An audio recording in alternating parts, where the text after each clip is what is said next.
Hello friends, ഇന്നത്തെ video നമുക്ക് നല്ലൊരു അടിപൊളി ഏത്തയ്ക്കാപ്പം ഉണ്ടാക്കുന്നതാണ്. അപ്പോൾ നമ്മൾ മൈദ എടുത്തു, ഉപ്പിട്ടു, മഞ്ഞൾപ്പൊടി ഇട്ടു, അങ്ങനെ കുറച്ച് പഞ്ചസാര, നമ്മുടെ മധുരത്തിന് ആവശ്യമായിട്ടുള്ള പഞ്ചസാരയൊക്കെ ഇട്ടു. ഒത്തിരി ആവരുത്. അപ്പോൾ അതിന് നന്നായിട്ട് ഞാൻ കൈകൊണ്ടാട്ടോ എല്ലാം മിക്സ് ചെയ്യുന്ന, നന്നായിട്ട് കൈകൊണ്ട് നന്നായിട്ട് ഇത് ഞെരടി മിക്സ് ചെയ്തത് കുറച്ച് സമയത്തേക്ക് മാറ്റി വെച്ചു. അങ്ങനെ നമ്മുടെ ഏത്തക്കയൊക്കെ എടുത്ത് നന്നായിട്ട് അരിഞ്ഞ് വെച്ചിട്ട്, ഫസ്റ്റ് ഇങ്ങനെ വലുതായിട്ട് തന്നെ ഇടാമെന്നും പറഞ്ഞായിരുന്നു. പിന്നെ ഞാനൊന്നുകൂടെ നടുക്കൂടൊക്കെ ഒന്ന് കണ്ടിച്ച് കുറച്ച് ചെറുതായിട്ട് ഇരിക്കുമല്ലോ എന്ന് വെച്ചിട്ട് അങ്ങനെ എടുത്തു. അങ്ങനെ നമ്മുടെ ഗ്യാസ് കത്തിച്ചു, എണ്ണയൊക്കെ ഒഴിച്ചു.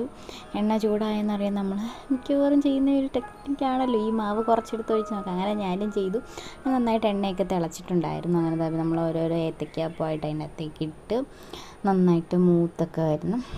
പിന്നെ ഇളക്കാനൊക്കെ എനിക്ക് ആദ്യമേ ഒരു പേടിയുണ്ടായിരുന്നു, എണ്ണ വല്ലതും തെറിച്ച് വീഴുമെന്ന്. പിന്നെ ഏട്ടനാണ് ഫസ്റ്റ് അതൊന്ന് ചെയ്തു തരുന്നത്. പിന്നെ ഞാനത് വീഡിയോ എടുക്കുമായിരുന്നു.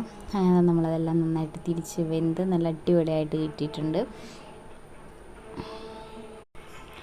വൈകുന്നേരത്തെ കാപ്പിയുടെ കൂടെ കഴിക്കാൻ നല്ല അടിപൊളി സാധനമാണ്. അങ്ങനെ ഒരെണ്ണം വെന്ത് കഴിഞ്ഞപ്പോൾ ഏട്ടനെടുത്ത് കഴിച്ചു നോക്കിയിട്ട് നല്ല അടിപൊളി ടേസ്റ്റായിരുന്നു. കറക്റ്റ് മധുരമാണ്. കാരണം ഞാൻ എന്തിനേലും മധുരമൊക്കെ ഇട്ട് കഴിഞ്ഞാൽ നല്ലതായിട്ട് കൂടും. പക്ഷേ ഇതെന്ത് പറ്റിയെന്നറിയില്ല, കറക്റ്റ് പാകത്തിനുള്ള മധുരമൊക്കെ ആയിരുന്നു.